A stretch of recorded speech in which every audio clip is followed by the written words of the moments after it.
We are live, boys. Hey, we are having a lot of issues this morning. Yes. We are a little charged down this morning. I'm in the mountains of Arizona, and I'm trying to figure out how to get internet to work out here. And Andrew's power just went out just before this show started, so we are having a lot of issues. We are hopefully this game doesn't show that we are charged out or something. I don't know. Bolted down. We don't want bolted down, charged up here. Yeah, so. we're trying to bolt up, not bolt down. You know what I'm saying? Shoot. Ridiculous. So Andrew will be on the show here pretty shortly too, guys. Yeah. But once again, we're here to talk about the Saints-Chargers matchup. Hopefully we kind of have a bounce-back game against them this weekend in SoFi Thunder Alley. Electric Avenue is going to be lit this weekend. It's going to be amazing for you guys being at the game. So we're excited about the game this weekend. It's going to be a fun one, to be honest. Yeah, hope so. Unfortunately, it does appear that Derek Carr is going to be sitting out, so we can't have a lot of fun against Derek Garbage. Yeah, so let's hit that button and let's get the let's talk a little bit more deeper about this one. Let's do this, guys. Yeah. Who's ready? Bolt Bros. Let's go. What's up, Pyramid, man? You watching the Boat Bros podcast. Stay tuned. Charter blue dreams, stadium lights gleam. Boat Bros on the beat, lead stream. Chargers rocking speeds, Sonic supreme. From the podcast to the field, we're a team. Charged up, Boat Bros on the night. LA Thunder in electric delight. Bolts in the battle, sparking bright. Charged up, ride the lightning, feel the fright.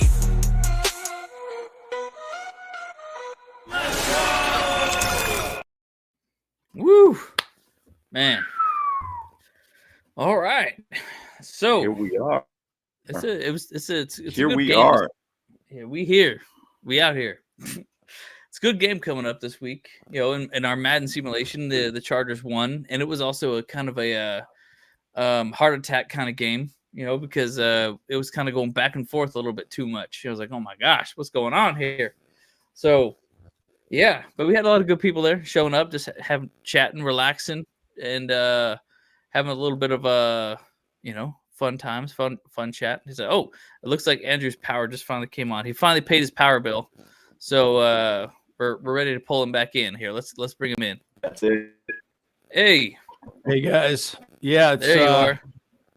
Yeah, we had a rolling blackout there. That was pretty bad. So wow, that was pretty interesting. Yeah. That's not supposed to happen here in Utah, man. That's like it's the that's a California thing. What the heck's going on? Yeah, I know, right? Those Democrats, dude. No, Democrats. Oh, exactly. No, but dude, it's having an electric car, dude. So they have an electric car, dude. That's what it is. Yeah. Oh man. Yeah, so James is on using Starlink right now, and it is a little bit better than what he's got, but it looks like it's just dies out on him again too. So yeah, like I said, we're James, all out of sorts today. Wow, guys, I apologize. Yeah, I mean, you can barely even hear what he's saying at this point. So boy, that's awesome start, guys. This is great. So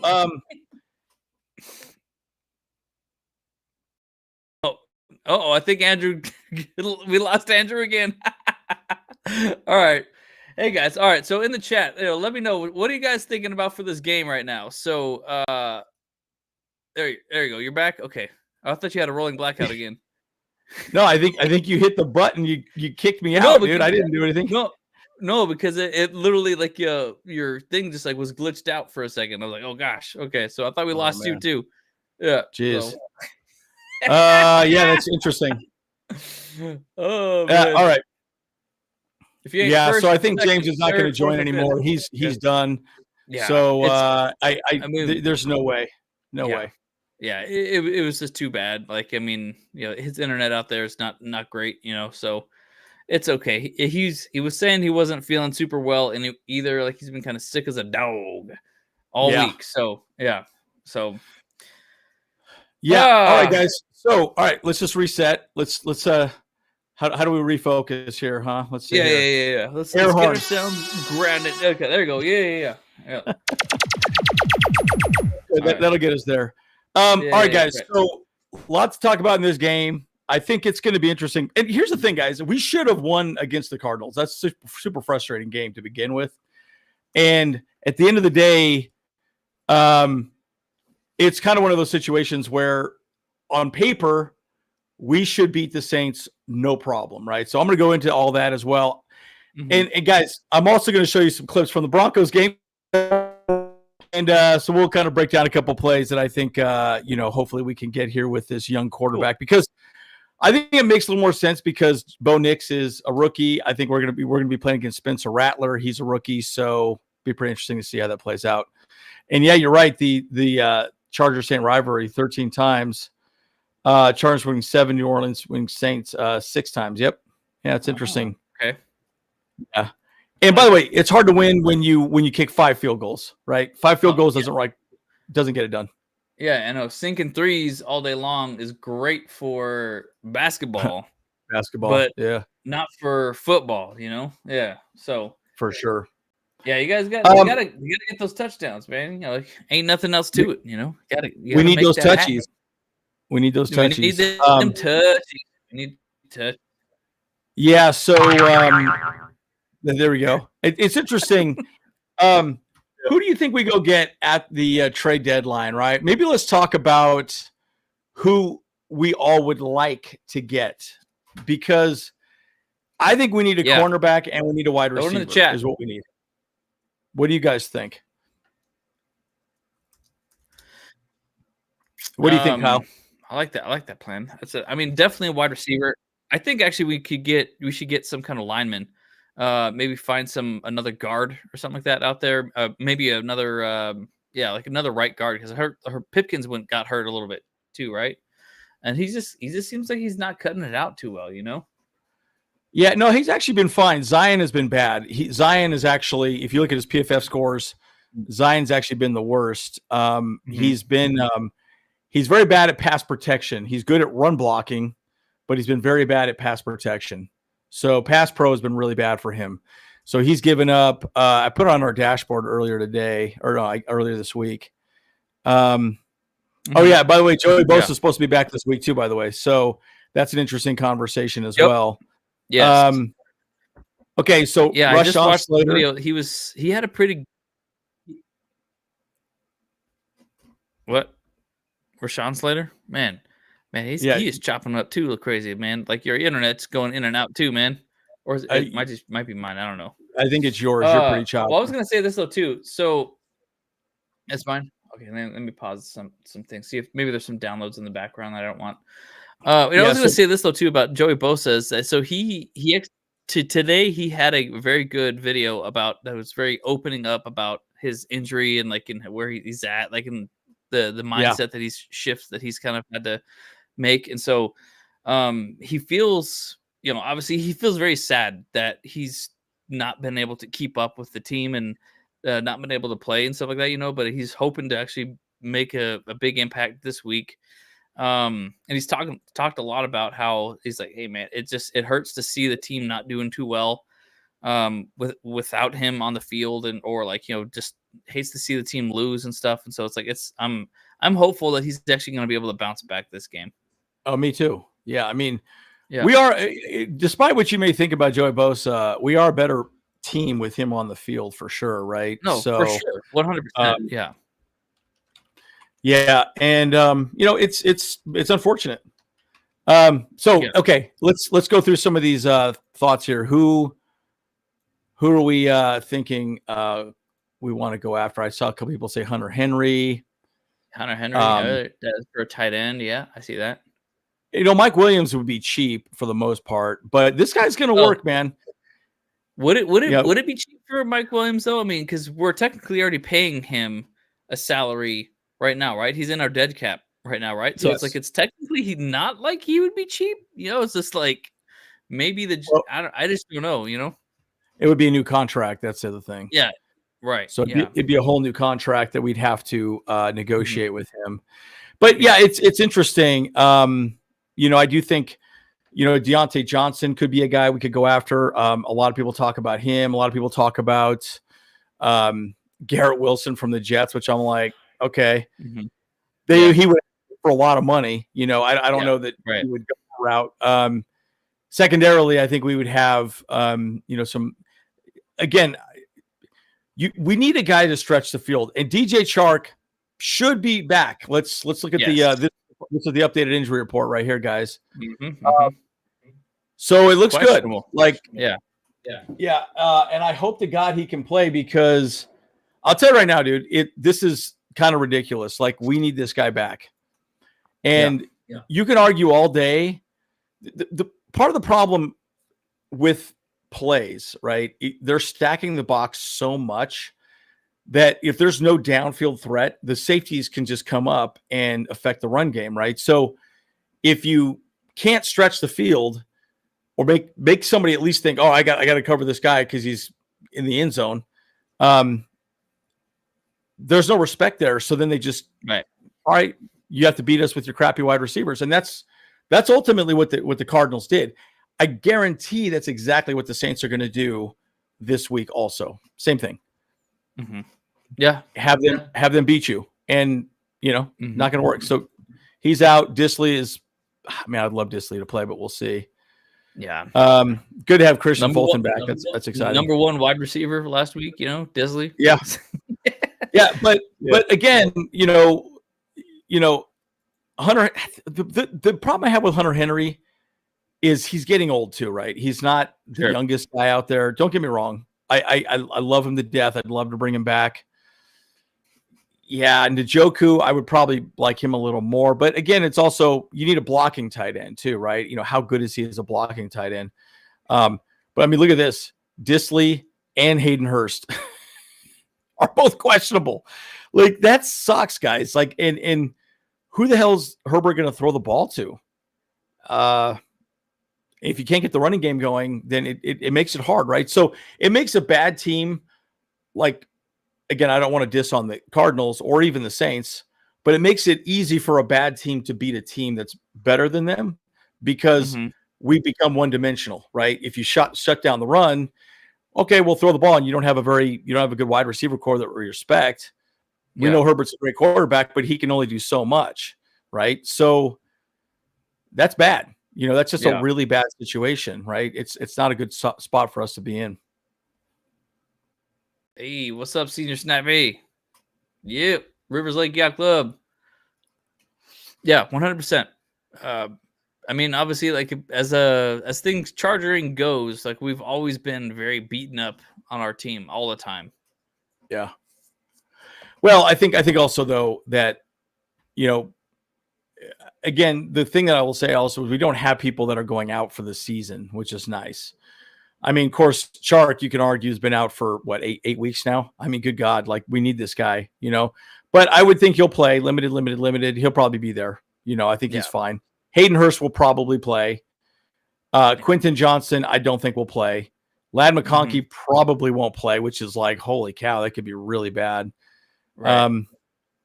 It's going to be tough. It's again, this is what makes a good team lose to a bad team, or a team that has less talent in general, right? But there's a lot to discuss too. So they're not going to have Derek Carr, aka Guyliner, right? Yeah, that's right. So that'll be nice to see him not out there. But we're going up against a rookie. So actually, maybe ask you guys in the chat: would you rather play against Derek Carr or the rookie? Right? I would say the rookie. I don't know what you think there, Kyle. I say better against the devil than the devil you don't, because the rookie could end up just having like a freaking lights out game, however, that'd be crazy. I don't think he will, though, but I think for me, I would rather play against Derek Carr. It does make them a little bit more competitive to have him there, but we don't really know how good or bad this rookie is right now. So that's kind of he's pretty bad. I don't know if you watched his other games. He's not good. No, he's been pretty bad. Yeah. But he's definitely struggled a lot, right? Carr, because we need challenges. Good call. Well, But honestly, I just think that, I would rather not play Derek Carr. Derek Carr is a much more proven quarterback because bottom line, they're also getting Chris Olave back as well. So true. And he will sync up with Chris Olave a lot better. What was that comment from Grandizer? Oh, here we go. Deontay Johnson. Yeah. Now, Deontay's going to want a lot of money too, though. But yes, Slayton's the other guy that people have been talking about. Could be interesting. Yeah. the rattlesnake, not much tape. Yeah, and he's a lot like Bo Nix. I think part of the reason why I like the idea of using this is because he's a rookie quarterback, just like Bo Nix. Bo Nix works well in Sean Payton's offense, but this is the pick that we got from Elijah Molden right here. And bottom line, pretty interesting. The middle of the field is completely open, and he just overthrows the ball. I don't know if you guys watch That's Good Sports, but he calls him a Bober throw. A Bober throw is what he calls him. Bober throw? That's funny. A Bober throw, yeah, which I thought was pretty hilarious. And again, this is the difference with playing rookie quarterback and a veteran quarterback, right? They don't usually make throws like that, right? And the coverage was good, but man, I don't know. I mean, I'm pretty sure though that Derek Carr does throw passes like that all the time as well. No, not as much as the rookies have been throwing for sure. Yeah. Okay. No, he's been pretty good with the ball. So he's a lot like an Alex Smith. Cool. Yeah, Rattler. Peyton started out bad too. Yeah, Rattler Peyton started out bad as well. Yeah, so I just think there's a lot to be said about that. I'm glad Derek Carr's not playing. I think he can definitely. I mean, if you look at the first game, I can't remember the first game. Who did they play first? Oh yeah, I mean they dominated the first two games, didn't they? Yeah, and that was so let's see. Between those two games, they threw up like 60 points total or something like that. They were it was a lot, massive. It's like then they realized like, wait a minute, we're the Saints, we can't do this. So Derek Carr, just go ahead and take a seat for a bit, Yeah, well, actually, the funny thing is, his first game he only threw for 200 yards and 3 touchdowns, no interceptions. Okay. Yeah. And then that was against the Panthers, which isn't, that exciting. But Kamara had a good game. And then the next game he played against the Cowboys, 300 yards, 1 touchdown, 2 interceptions. So yes, 2 turnovers there. But they won 44-19, right? So, and then the Eagles, kind of a dead game. I think that was the game he got hurt on. Let me see here. Carr. No, he finished that game, but he didn't have a great game against the Eagles. And then Saints Falcons. Yeah, Derek Carr. Yeah, 239 yards. So, and 1 interception. So, look, I think it'll be really interesting. He will run the ball more. That's the one thing. Derek Carr's a pocket passer. Rattler will probably run the ball a little bit more as well.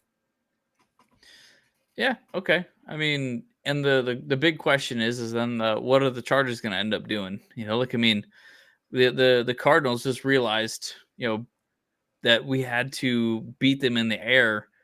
If they can stop the run, we had to rely on our passing game, and that was obviously a problem for us. Yeah, I felt like again, it goes back to the one-dimensional conversation, right? If you can stop one thing, and again, when we talk about the Saints, I think they're going to do exactly what Arizona did to us. Just stop our run game, stack the box. Right. And we don't have wide receivers that anybody's scared of. They're like, who's going to run downfield? Jalen Reagor makes a 45-yard catch and then fumbles the damn ball into the end zone. I mean, like, what the hell are we supposed to? It's like buffoonery, right? Like, and I've watched so many people talk about that because they were saying like, what you're supposed to do. You get the ball, you move it to the opposite side, use the sideline as the extra defender because if the ball goes out, it goes out of the sideline. It won't go into the end zone. Anyways, it's crazy, right? So, right. Yeah, it's pretty bad. Yeah, Cardinals winning the game, giving up 150 yards rushing. Exactly. Bolts just got 58 yards total rushing. What's wrong with that picture? Exactly, because they stacked the box, right? And so again, this is the whole point of play action. This is the whole point of. I'll talk more about Justin Herbert because I think we might come in with I'm hoping we come in with a little bit different game plan this game. I think we should, but I don't know if we will. I mean, I think it's probably I would say 1 out of 3 chance that we will have a different game plan from Greg Roman offensively. I mean, like, look, whatever he's been doing for the past couple weeks has not really been working very well. I mean, that he needs to make some more adjustments because obviously, like, we haven't been able to score a touchdown. I think it was now 7 consecutive quarters, or is it 6? Yeah, something like that. It's pretty bad. Yeah. It's really bad. That's like horrible. That's like it's 2.5 games or something like that. That we haven't been able to score a touchdown, and it's like, well, yeah. And so so it's like, what is he doing wrong? Like, what does he need to fix? Obviously, like, make his schemes a little bit more disguised, or something. I'm not sure. Part of the problem too, I think, is that. I like how Miguel says Greg's seat is hot. Yeah. The one thing I will say is just Harbaugh and Greg Roman are very good friends. So I would not expect Harbaugh to go, we're done with this guy. We're just going to move on or whatever. Of course, he's not going to do that though. Yeah. But yeah, it's pretty bad. Pablo, Andrew, and I was at 50-yard line. Justin pass was a thing of yes. It's exactly correct. I mean, and we chatted with Pablo quite a bit before the game too. So actually, Pablo, we should have come down and sat with you guys. We were kind of in this other area. There was a lot of Charger fans around us, but anyways, this is the play that Quentin Johnson got hurt on. I think this is our 2nd or 3rd play offensively against the Broncos. But this is a good little play, like the little play action, little man in motion off to the right side, quick little bubble screen. And, Quentin does a good job. I mean, this is where Quentin is good, right? He's good when he gets the ball in his hands, but, reverse, and then he gets ripped down and it had to do with his ankle. And that's why he's out. I give Quentin credit because he still went out and played the game and finished it. Mm-hmm. Yeah. But you could tell he was hurt. Was hurt. And when you're a wide receiver, it's a little bit different if you're a quarterback like Herbert. You can kind of sit in the pocket, but it's a little harder as a wide receiver. You got to have your legs and your ankles and everything. Oh man. So frustrating. Man. And that was that was such a interesting play. I mean, obviously, like, it was designed to go on that left side there on the screen. But it just, I think that was great though to see that Quentin Johnson saw that there was nothing to gain from that side. Yeah. So he just went the opposite side and he got, he did a lot of running, but he got like maybe a few yards from it or whatever. But it was still going to be more than if he just continued with the direction of the play. So hats off for them. That's great to see the vision that he had there to be like, oh nope, that hole's plugged, that hole's plugged, that hole's plugged. Okay, I got to go this way. Yep. And sometimes you got to go off script for sure. Yeah, you got to. Like, I mean, hey. It's just on the battlefield, like the generals will make the orders, but sometimes the soldiers on the field see something different, so they got to go a different route. Game day odds: spread Chargers favored by 7. Wow, that's big. Yeah, that's huge. And we'll go through the stats on the Saints. They are pretty bad in general, but this is the very next play with Quentin, because I remember Quentin, I think, was going to come out of the game if I remember correctly, but he stayed in. Quentin's right here on the right side, but this is a great little play here. Watch this little man in motion, bring over the tight end, extra blocker. If I have one gripe with Herbert, I think he can sell the play action a little more. I watch the way he does this here. Let's watch it. To me, nobody's fooled that it was a play action to the running back, right? Now, I know this is nitpicky, but they keep talking about details. To me, I think he could, sell the play action a bit more. Nobody was fooled at all that he handed the ball off. Watch. I mean, like, he just kind of runs past him. There was no real, like, he could have at least put the ball in one hand and then do something to the other, Yeah, exactly. Was it? I mean, so that's the question. Was it supposed to be? Was it supposed to be a play action? What is? Yeah, I don't think it was. I mean, because the running back. He didn't but go for the running back ran past him. It's always a play action, right? If you're gonna run past the guy, you may as well give him that thought, But and maybe it's with his ankle too, right? He just doesn't want to pivot, Sure. But I don't know. I think that's kind of easy. Hold the ball, put the hand out, set, throw. I don't know. I just I just that's a criticism of mine of Justin Herbert. Right. Yeah. So but that's totally fair. That's totally fair. I mean, like, I always wonder too. Is like, I mean, is there something with his eyes that the players are seeing, that maybe Herbert is telegraphing where he's going to go, too soon or something? Like that's kind of what I worry about too. Yeah, and I'll say this. This is, I think, the play right after that. And man, I'm telling you, our first 15. Okay. I watched what the Broncos, what's his name? Allen, number 99. Here, let me show you here on the screen. So this guy talked after the game, and he literally came out and said, man, the first 15 were so good. They did some things we didn't expect.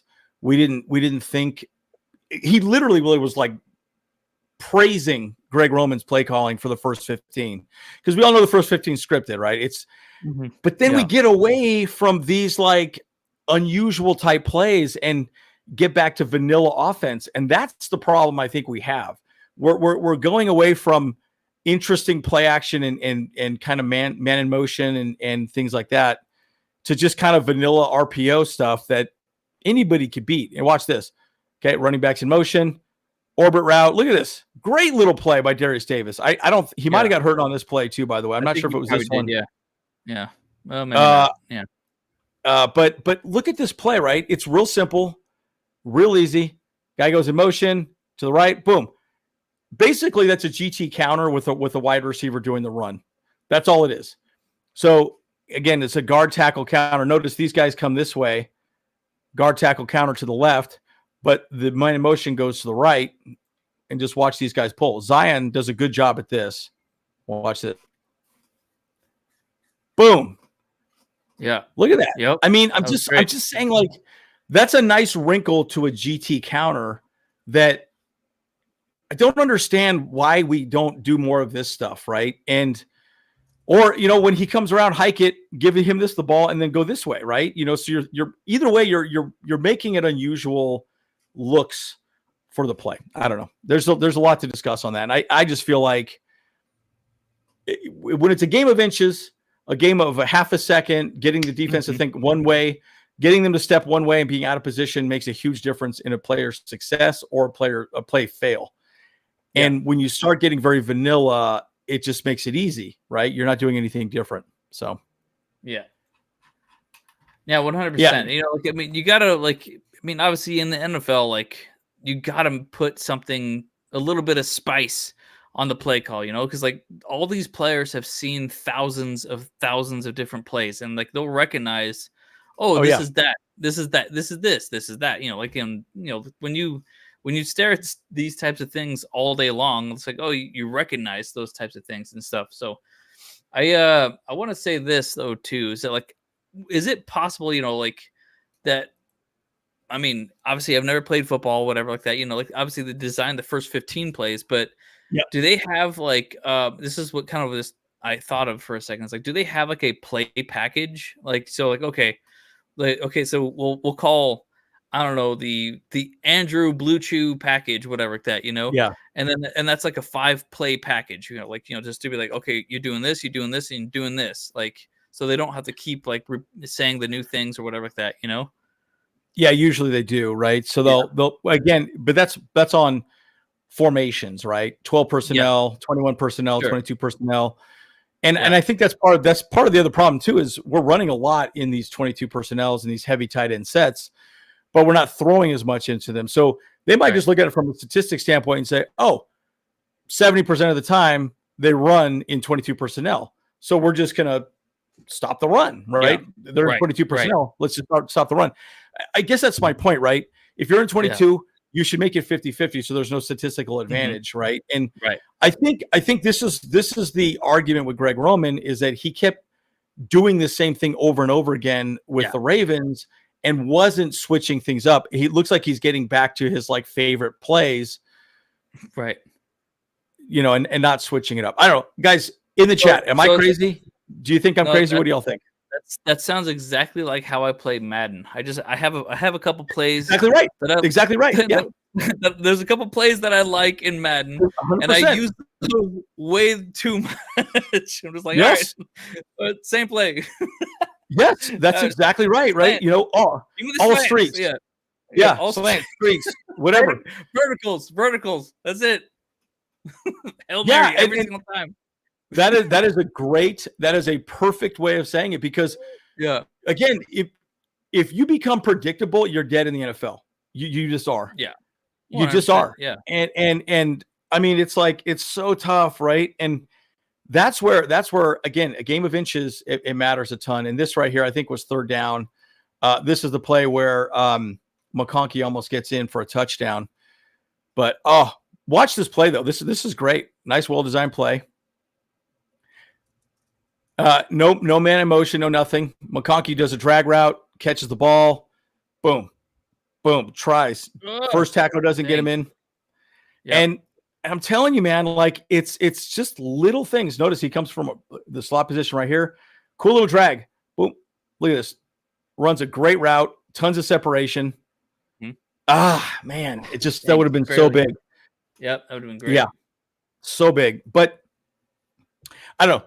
I guess this is my point, right? Like, I feel like, and notice there was only, what was that, a 4-man rush, right? So it was a light box. You probably could have ran in that situation.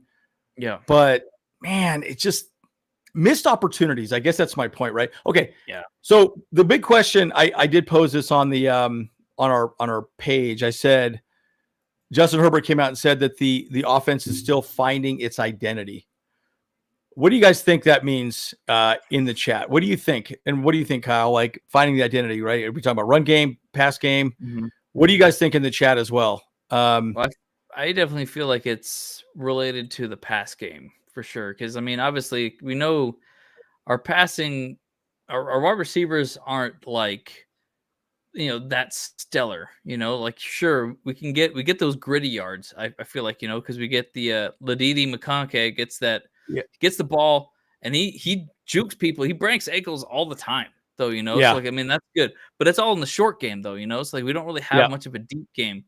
And even with Quentin Johnston, like, I mean, that the play that we saw here, it was also short yards kind of game right there. So, like, I mean, it feels like we have potential for short yard passes and mid yard passes, but not deep.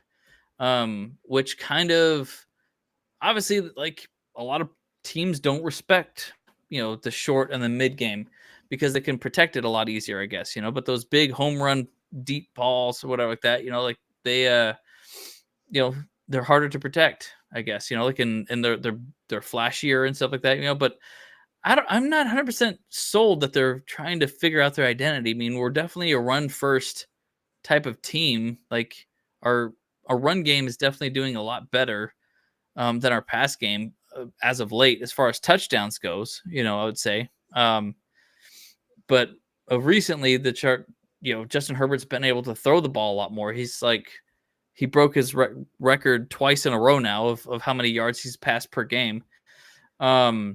So I feel like, but he's not really getting much touchdowns from passing. So it's just like, all right, well, I feel like we're more of a rushing team than we are a passing team right now. And so I think we've kind of established what we are, but I just feel like Greg Roman's still trying to force another issue or force a different type of play style with the team that's just not seemed to be working. So, yeah, I think it's interesting how the defense has been. So we posed the question, right? Is this a rebuild year? I think you said it was, and I think James says it was, and I said absolutely not. This is not a rebuilding year. we have everything we need to be successful this year.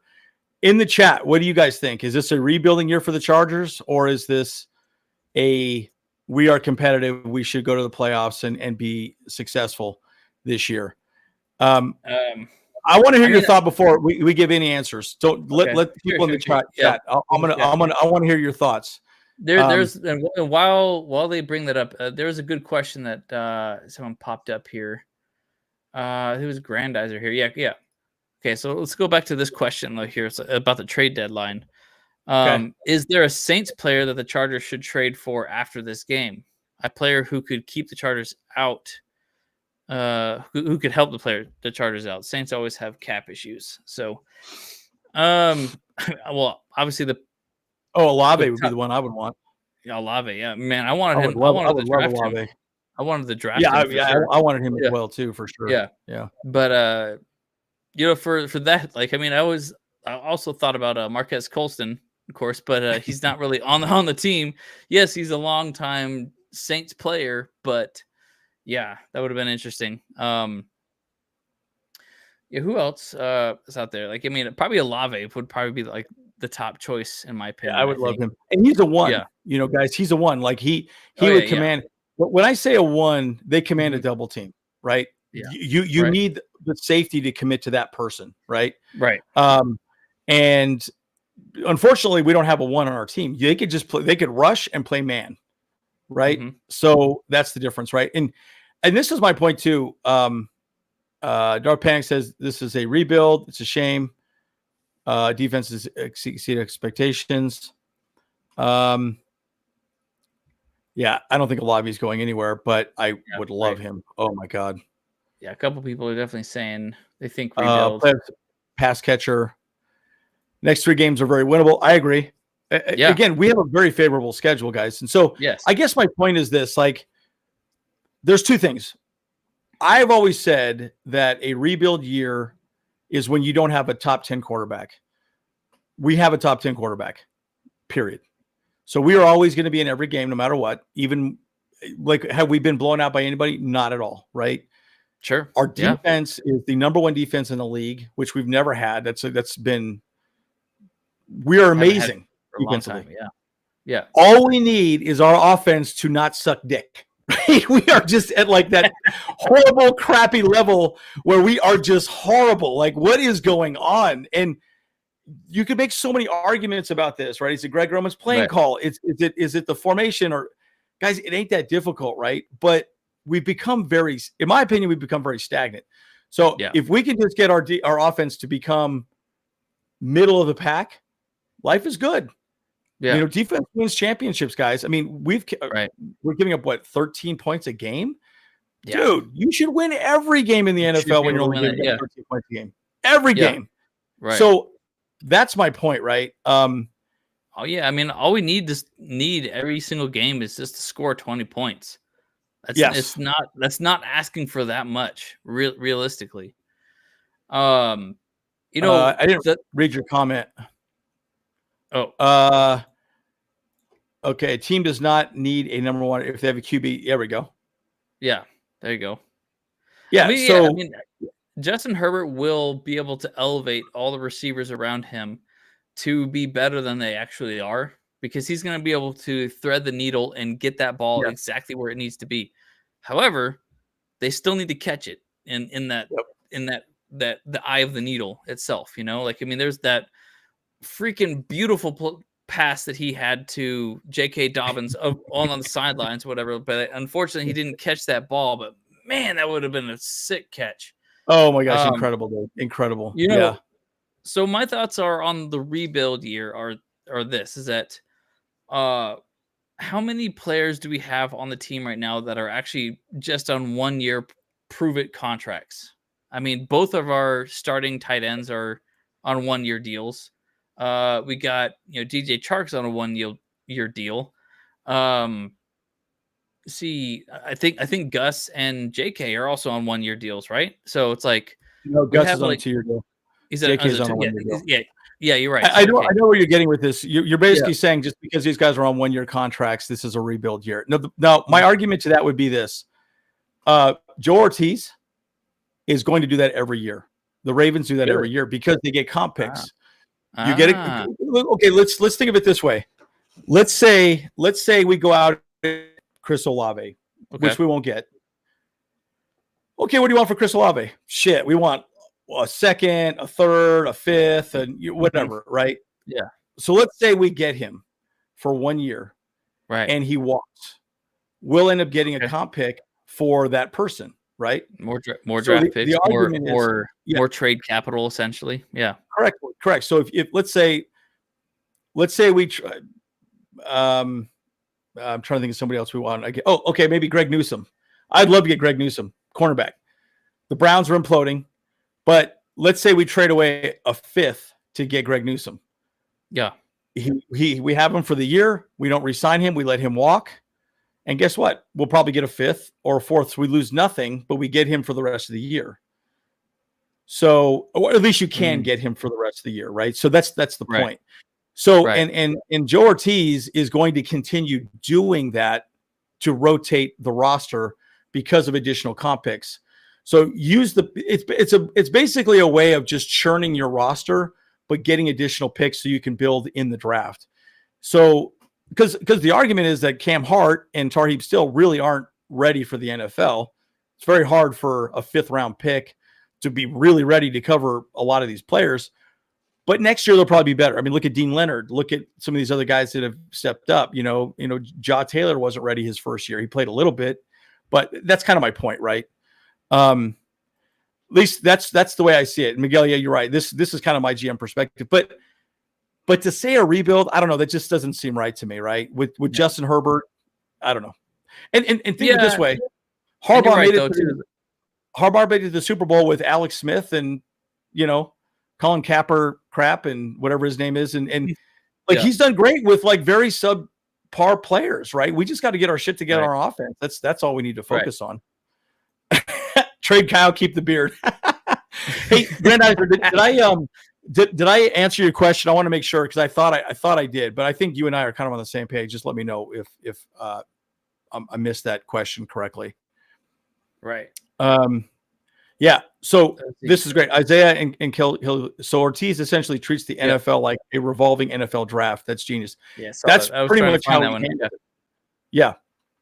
Because let's pull it up. I don't know if you guys know. I'll pull up the Over the Cap. I watch Over the Cap all the time. Here, let me show you this. A lot of people don't know how the comp picks work. So I'll give you the comp pick conversation a little bit here, just because I think it's very nerdy, but it's kind of interesting. Okay, here. So I got Over the Cap up. Let me just fiddle around with this for a second here. Okay, so here's the cap space. By the way, the Chargers have $7 million. Not a lot of money to float around for players to go get, right? Like, what's Mike Williams going to want, right? You know what I mean? Right. It's going to be interesting. So there's a lot to talk about on that. Gosh, I'm trying to remember how to get to it here. Let me see. I'm going to go to my comp picks. I always forget where to find the comp picks. Give me a second here, guys. But anyways, what are your thoughts on that, Kyle? As far as the no, I mean, I think that's a great idea though too. It's like you're saying, it's like if Horowitz is making the NFL like a revolving NFL draft, I think that's fantastic to constantly figure out ways to get more comp picks for the next draft, to get more draft capital, essentially more trade capital. Not just because every trade pick has essentially a monetary value, and so you can use that to your advantage on like in trading players and stuff like that. Dang, we have $77 million next year available. Yeah, but look at this, Joey Bosa. Yeah. Ooh, I don't know. I really feel like they should like. I love Joey Bosa. Like I think he's fantastic, but good night, man. Like yes, we love him to see him on the field, but we rarely do. Yeah. So let me show you this. Sorry guys, I was stroking out, couldn't find where that came from, right? Yeah. So I was like, oh, what's going on here? Yeah. Okay. So what they do is they basically do like a like for like, right? So comp picks lost and gained, right? So basically, right. Kenneth Murray walked, we get a 5th round pick for him. Gerald Everett walked, we get a 6th round pick for him. Yeah. And a like for like, right? Austin Eckler, he walked, signed, and then we picked up Christian Fulton, so that one canceled out. Right. Does that make sense? So it's a cancellation, and it's an equation that I'm not smart enough to understand. But my point is, like, when you let people walk, you bring people in, like then the league kind of looks at it and goes, okay, well, you get one for this guy, but you don't get one for this guy, and here's why, and so they'll kind of give you a reason. And I think it might be contract value also. But Austin Johnson walked, but then we let Michael Davis walk, and we got a 7th. So we have a 5th, 6th, and 7th, right? So we have 3 comp picks. But yeah, look at these other teams. Let's look at Baltimore. 5 comp picks. Wow. Yeah, here, let's look at Baltimore real quick. That just means a round 5. Oh wait, no. So it's like this right here is exactly what Joe Ortiz wants, guys. This is what he wants. Jeez. 5 more bites at the apple, right? Again, you can find diamonds in the rough all the time, right? 7 more picks. We got 7. Oh, it is. I can't count. No, yeah, so, 1, it means 3. So Geno Stone. That means he's 7. Get a 5th. Yeah, and then so picks. that whole column on the left there is like, so Geno Stone. Wow. Gives him a 5th round, and then Jatavian Clowney gives him a 5th round as well. So yeah, so crazy. That's crazy. Look at Derrick Henry, right? Derrick Henry was the only one that walked away. I'm just saying, I think moving forward, this is how Joe Ortiz wants it to be. So 3, I mean, is 7 better than 3? Yeah. Right. So you can do a lot with that. So anyways, I just think it's really interesting when you start talking about the comp pick perspective of what Joe Ortiz is going to do. I just think that's what he wants. I mean, again, that was his mentor. That's where he came from. And that's how you make a roster competitive every year. So yeah, that's a good comment here. Okay. Right now, right, but I'm saying Joe Horitz sees players like Moneyball. Remember that movie? So he's playing Moneyball with NFL players and the draft. That's freaking awesome. Yeah. Yeah, 100%. Well, and you also have to remember too, he has to understand the identity of what we're going to do offensively and defensively, right? Right now, next year, it looks like Jesse Minter might be a head coach somewhere else, right? I'm thinking he could go to the Jets. He could go to one of these other places. So that's going to suck. But who's going to step in and be the defensive coordinator? Now, again, we're getting way off topic. This is probably an off-season conversation. Hopefully this is kind of interesting for you guys, but if not, tell me, hey, Andrew, shut up, and hey, Monkey, play us some more videos or something. There's a couple other people in the chat that have said that they're done watching the Chargers football right now because they're just so they can't up and down. Yeah, it's just so up and down. They just don't want to get their hopes up and then get smashed to a million pieces every single time. So some people definitely are thinking about the off season already, and that's way too soon. It's definitely too soon on that. But I'll leave it at this last thought. Bottom line, I still think we're a competitive team now. I think we still, with our schedule moving forward, we can at least make the playoffs. But we've just got to get our shit together on offense. And I think there's a lot to be said about where this team can go. I mean, guys, a number 1 defense. You cannot let that go. We got the best kicker in the league, right? These opportunities don't happen all the time. And you got a stud in Justin Herbert. Go get that wide receiver. Right. Go get that tight end. Go get maybe one more corner because we've had some banged up corner. I mean, Asante Samuel's out. He's on IR. Who knows when he's going to come back? And that's my point, right? So, oh my God. Yeah. Don't get me started about JC Jackson. Actually, let me see the over the cap on that.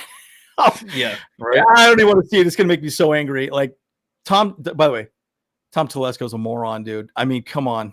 Oh my God. Yeah, that was like I said, that was the way that Tom Telesco was able to give the Chargers the finger on the way out the door, basically. God. Yeah. $50 million, guys, out the door for salary cap.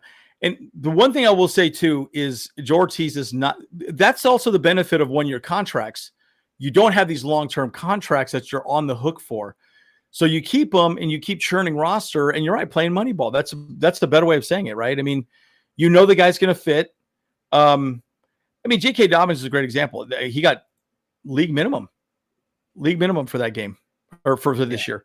So let's go to this play. This is a good defensive play real quick. Hold up real quick though. We got a super chat here. Just a big question here.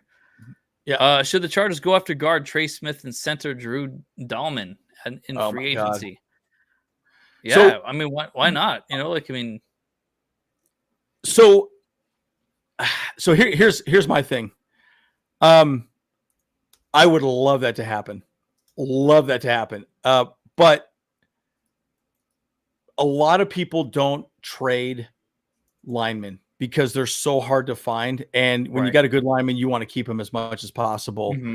You let them walk potentially because they want a lot of money. They're not going to get the amount of dollars, but trading during the year doesn't happen that often. For linemen continuity purposes too.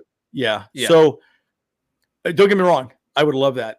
Trey Smith, who's the guy from the Panthers? God, I keep forgetting the guy, the center from Panthers. That was the rumor that we were going to go after him. Yeah, we talked about that a lot. I keep forgetting his name. I haven't had enough coffee this morning. But a lot of times, they won't trade away good offensive linemen. They're that important. I mean, the highest paid players are right tackles, left tackles. We got the best in the business. And by the way, the pressure is coming up the middle. So if you notice, all the blitzing pressures are coming up the middle. So they're not trying to touch our tackles. They know how good they are. So nice. So to answer your question, Jose, yes, I would love that. Is it a possibility? Anything's possible. Yeah. Oh, yeah, there we go. Corbett, that's his name. God, I could not remember the guy's name. I was like, Corbett. Yes, that's it. Yeah. Okay. I couldn't remember it either, and I was trying to find it. Yeah. But yeah, that would be great, but probably not going to happen, unfortunately. Yep. Yeah. So it might be an off-season type thing, if anything, though. Yeah. But Jose, thank you so much for the donation. We really appreciate it. Yeah, man. Appreciate that. So $5 make you holla. Ooh, ooh. That's right. You get the air horn. What's up? Yeah. Because I just really like the way it's designed. You got Thule and okay. I'll see that. Matt, kind of a little stunt there. Thule, and flushed them out. Thanks, dude. Good job. Just goes to show you. I'm so glad that wasn't a personal foul call, like a late hit call. Did you notice him? He bumped him at the end. Oh my God. Well, it wasn't Patrick Mahomes, so so they ain't worried about him getting tickled a little bit, Yeah. Oh goodness, so frustrating. Mm-hmm. Don't get me started on the Patrick Mahomes conversation. But let's talk about Herbert, though, right? If we think this is a rebuild year, what do you think we need to do to fix the offense? And don't say Greg Roman, fire him, hang him, whatever. Where do you think we're struggling? I want to hear everyone's thoughts on this. I don't know. What are your thoughts, Kyle? And then in the chat, what do you guys think? Well, I mean, clearly we need some kind of reliable wide receiver. I think that's the biggest thing. I mean, even if it's because that's the crazy thing. We've been blessed over the past couple of years with Keenan Allen and Mike Williams both being really clutch players, on the third down and being great at the 50-50 ball and stuff like that, and having great route running and stuff but we just don't really have that right now. We have Ladini McConkey is great, and he's open most of the time. But those contested catches are, he's not able to do too much, and he does get a lot of yards after catch, and that's what he's good for, in breaking ankles and stuff like that. And Quentin Johnson was known for that too, coming out of college. But DJ Chark, of course, the biggest thing is we don't really know what we need to expect from DJ Chark because he hasn't been playing for us. So yeah, right. Yeah. But when he does, then that could actually, we would have to kind of talk about this and discuss what we actually have in our wide receiving core now, So, but we, like I said, we need someone that can run those routes. We need someone that gets open and gets that clutch catch all the time, So Goodness. I mean, I kind of want to say that we 100% need a new center this year as well. So I actually believe, I'm just kind of going way in advance here now, talking off season, whatever like that. But I think we're drafting a center this draft, first round. Like, and the fact is too that Senior Snappy from Rivers Lake Yacht Club has said the same thing for the last 3 seasons. To be honest, that he wanted a center because he knew he kind of felt like Corey Lindsey was on his way out, and sure enough, look what happened. So. Yeah, and I would only make an argument that Bozeman played a little bit better against the Broncos, and definitely a little bit better against the Cardinals. But a more consistent center would be good. But this is the argument where linemen don't get moved around very often, because when you have a good lineman, you're like, sorry, we're not letting this guy go, right? Him. So you don't. You pay them what they want and you keep them. Yeah, correct. Yeah, they get a lot of money. This is an interesting play. I'll show you this one. And this, again, just goes to show you how awesome Justin Herbert is. Again, bum ankle, everything we know he can do. And, again, he's got a cast right here.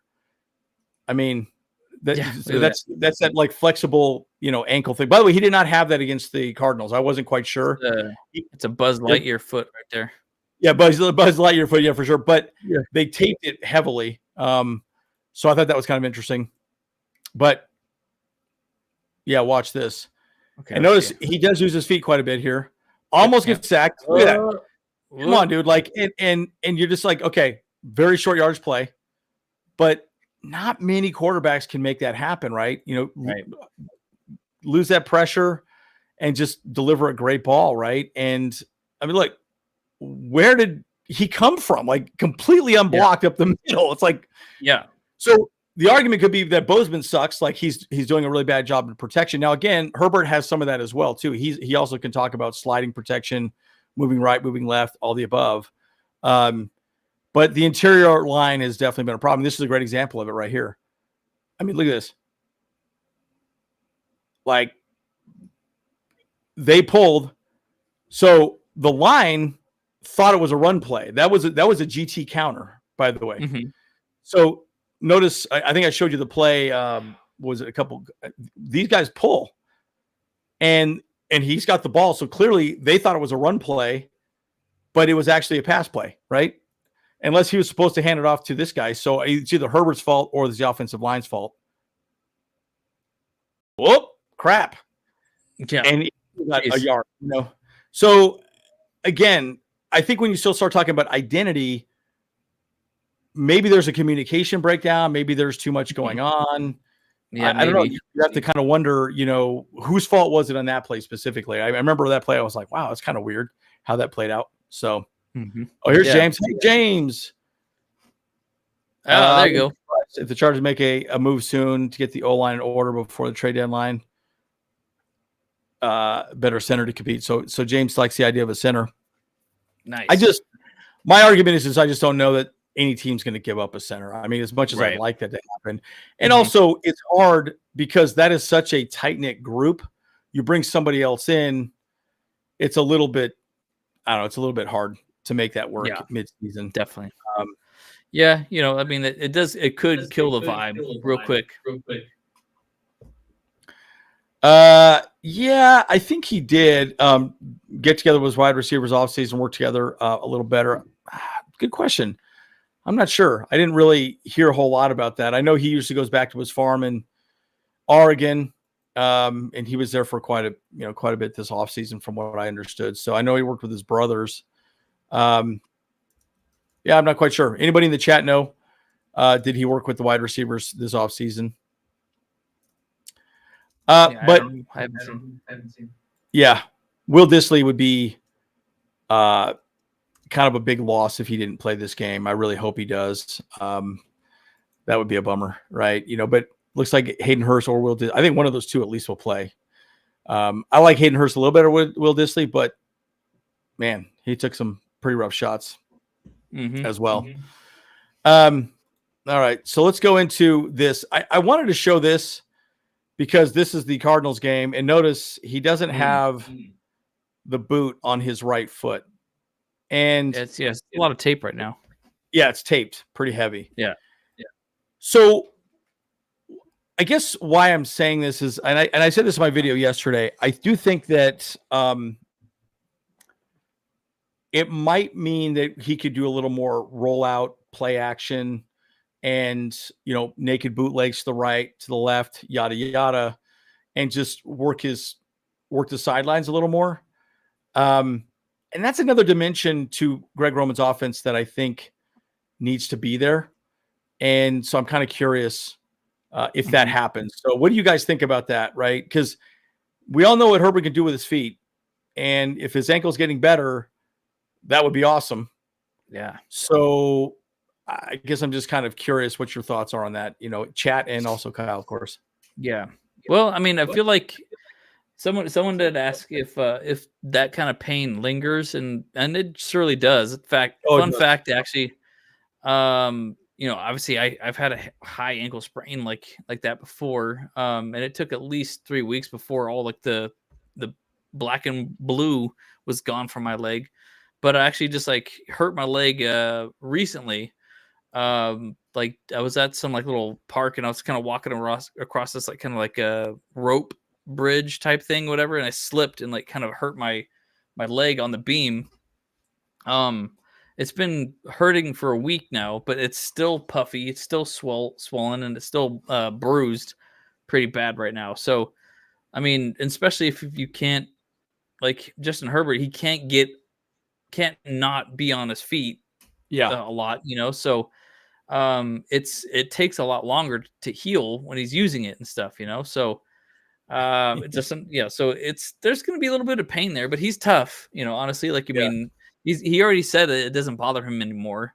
But it could also just mean, he's tough and he just wants to play too, so and he wants to compete. So such a good song. I thought the same thing, Grandizer. Do you have to let it linger? It's a great song. I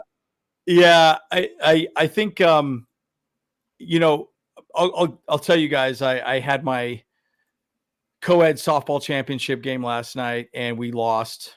We had to get beat twice, and we lost both games. Super frustrating.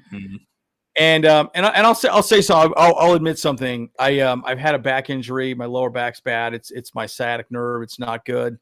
I went down, hit some balls at this cage. I was feeling great. I think I hit the ball too many times. And when I got to the field, my back started tightening up really bad. It was not good. And I just didn't feel right swinging the bat, right? So, again, I'm not Justin Herbert, but what I'm saying is an injury does affect your ability to succeed, right? And, it's his plantar foot, right? He's planting off that foot, throwing the ball. So every time he's throwing the ball, he's going to remember, oh, there's some pain there, right? And so it's the same thing for me when I'm swinging a bat. Part of swinging a bat is you got to use your back, you got to use your hips and hands, you got to drive into the ball. So, it's interesting. Kyle there, I'm showing a lot of beat up angle. That's exactly right. Yeah, that's right. Hey, man, you got that cast? You got that cast? I'm here to compete, man. I'm here to compete. You know what I'm saying? It's like we gotta come to play, baby. You know what I'm saying? Well, I'll tell you, Jorge, at one point I was hitting really well, but man, my ever since I hurt my back, it's been really hard. I can't bend over very well, right? So I can't really play third base anymore. And anyways, I learned a lesson, right? And one thing Jim Harbaugh said, did you hear his quote after the game? He goes, he said, "I never lose. Either I win or I learn," right? That's from Nelson Mandela. And I thought about it after the game, and I said that to the team. Actually, I can even send you the message I sent to the team afterwards. But, I learned that, look, if I'm hurt and I can have other people play and they're in better shape, let them play, right? So I understand it's tough. If you don't feel like you can fully contribute to the team, sitting out's important, right? But again, going back to Justin Herbert, 70% Justin Herbert is still 100% better than our backup quarterback any day of the week, right? 100%. Anyways, but yes, what a bummer. We lost, and our team is disbanding after this too, which is also a bummer. So we're splitting into two different teams, which is really frustrating. But anyhow, this is a good little play here, and then we'll get on some statistics with the Chargers, and then we can go through that. This is a great play. Look at that. Nice ball. Palmer. By the way, Palmer is a great wide receiver. I think he's playing through a lot of injuries, guys. I don't know if you guys noticed this last game. He was pretty banged up.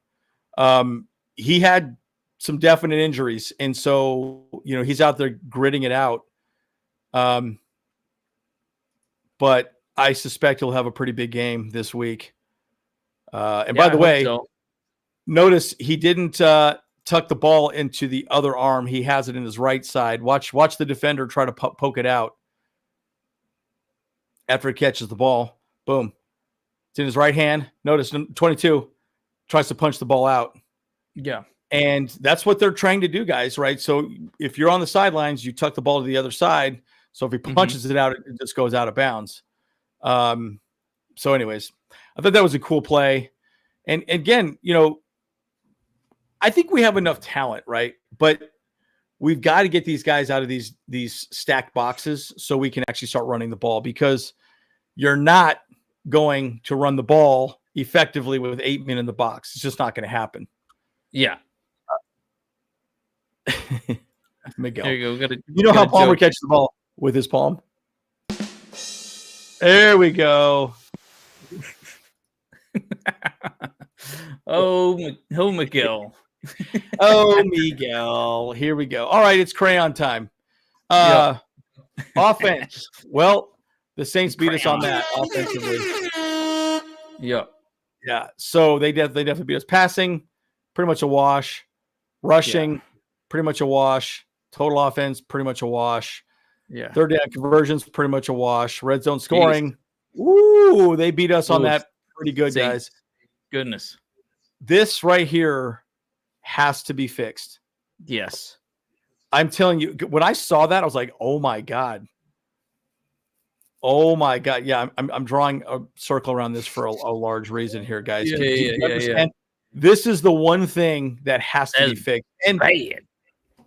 And honestly, you can kind of blame that on Greg Roman, right? Because he's scheming up the play. Guys, when Peyton Manning played, it was rub routes. It was two wide receivers, they just rub.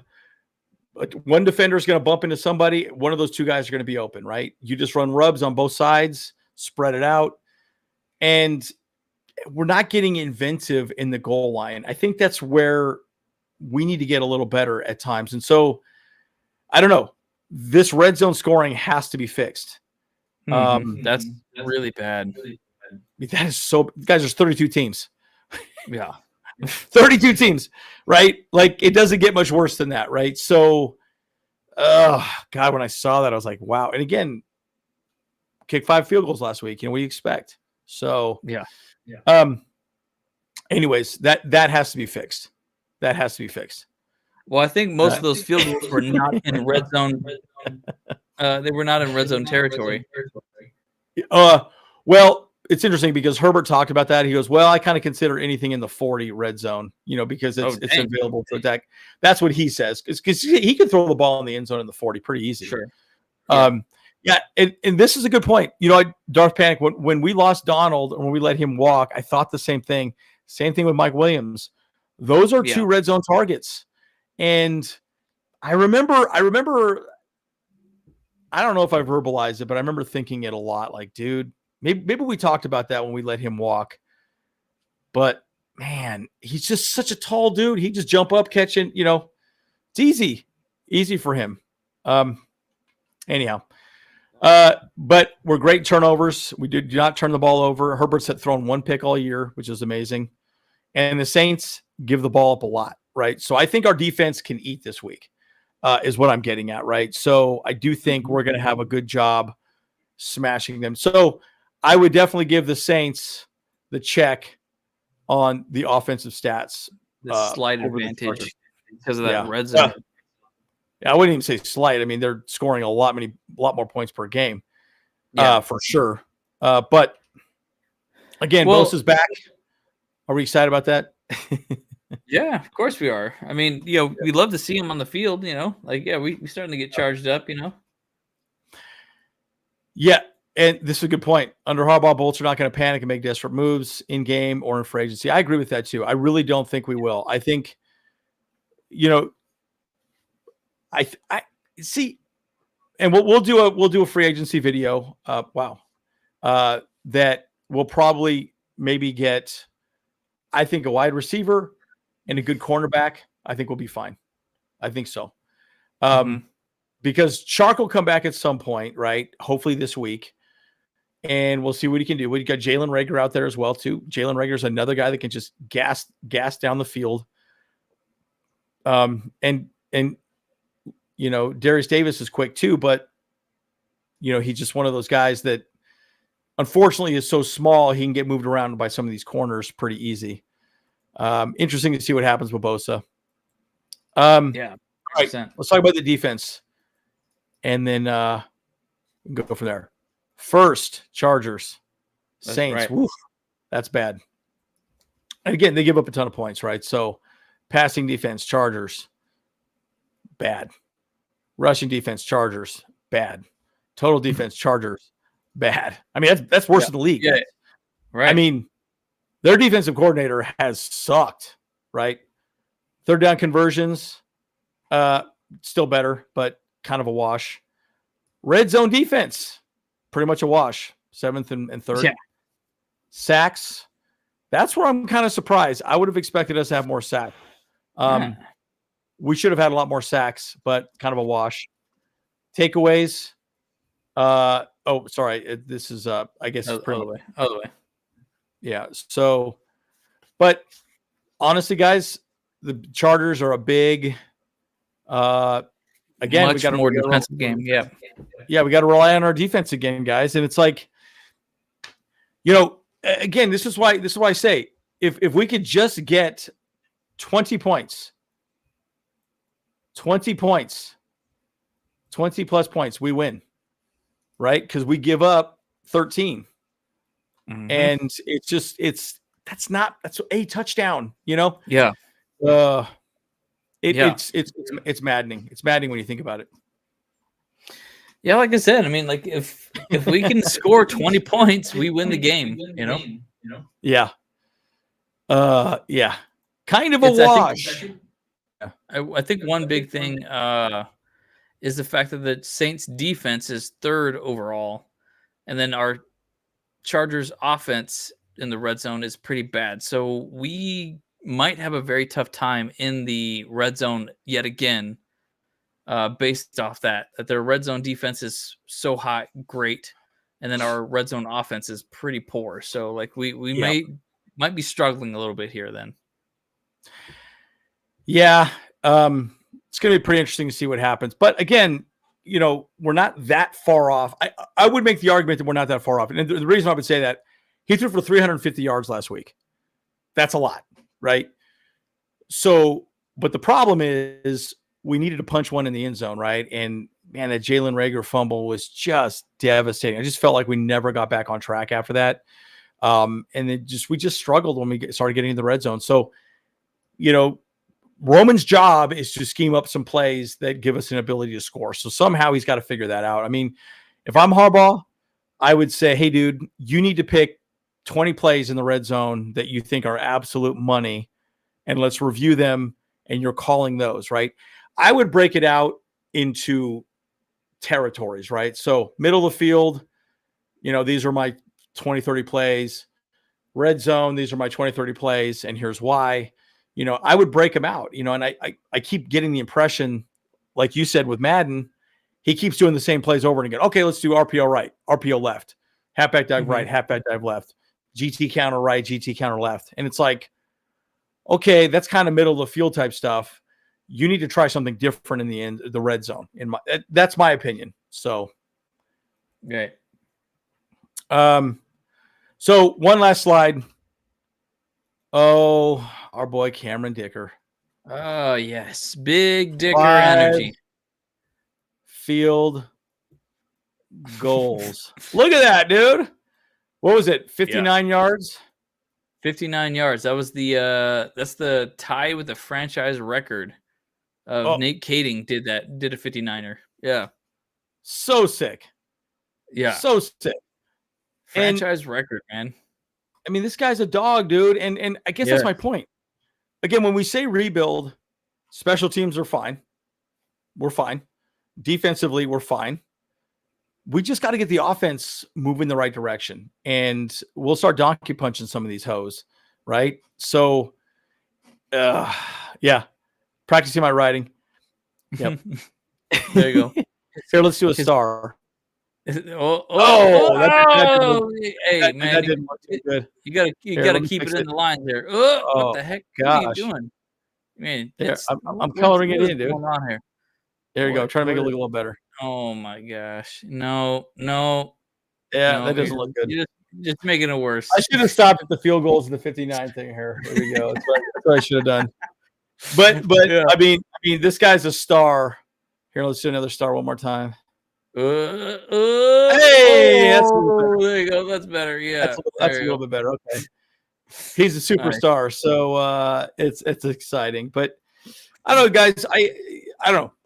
Again, in your thoughts, are we in a rebuild year, or are we just a few things away? I personally just think we're just a few pieces away. Right? Who knows what DJ Chark does? But I would love Chark to be back, and then we have Williams, and you could rotate those two guys. Sure. I think we could get Williams cheap, and Herbert knows him. Yeah. Right? And so I just feel like there's a lot of easy ways you could scheme him up, you know. And you're right. I do think that Roman schemes are a little bit predictive, you know. So anyways, I don't think we're going to rebuild. I think we're going to be fine.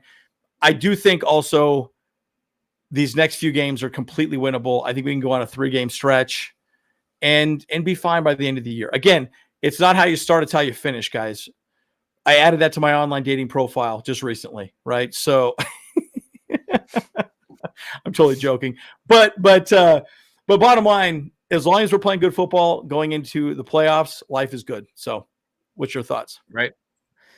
Yeah, I mean, like you said, I mean, I do believe that we are in a bit of a rebuild year because we also have to wash out Tom Telesco's mistakes. Yeah, essentially, you know, like, and really just get Harbaugh the team that he wants and the team that he needs in order to actually be able to compete fully. But yes, we have a good chance this year to make the playoffs for sure because our schedule is very favorable.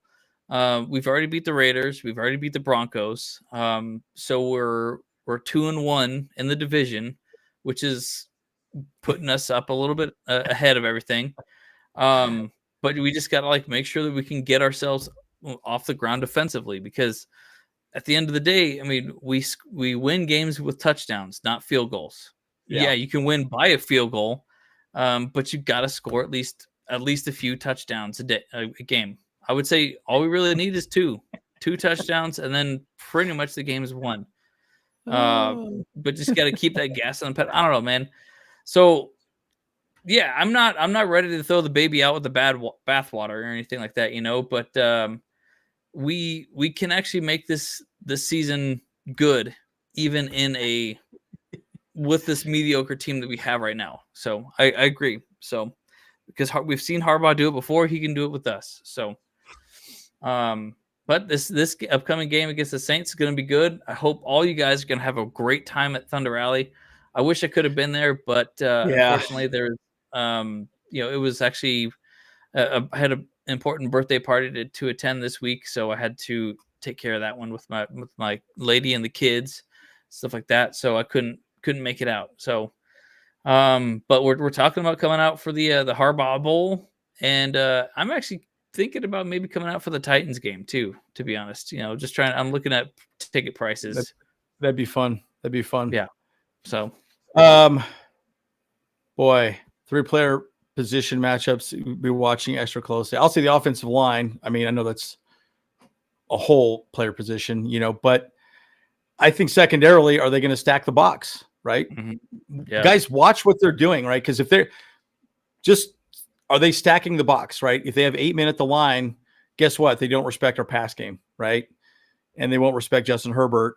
And then until we beat them deep, we don't have X plays, right? That we haven't had any X plays this season. Well, running we have. Yeah. Right. And then I would say the wide receiver play separation, right? And I think that would be probably Josh Palmer is probably going to be our number one. But it'll be interesting to see. You wonder, are they going to bring up that rookie that we have? What's his name? I know Rice is going to be playing. But who's the other guy on our practice squad? The guy from oh my God, what's his name? He did really well in training camp. I'm curious if they elevate him. Receiver, cornerback, which position? Yeah, the receiver. Des Fitzpatrick might be brought up, but Jalen Johnson from ECU. He did. I really liked him in camp, so I'm curious if they bring him up or they bring up. Oh my God, Athir finally showed up.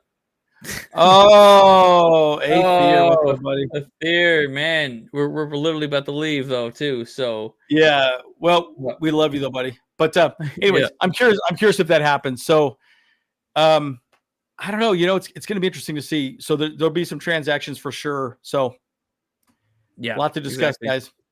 All right, guys. Yep. Well, all right, guys. We are the Bolt Bros. We'll see you guys in the next one. Bolt Bros. Go. Let's go. Hey, what's up? Cameron Dick here watching the Bolt Bros podcast.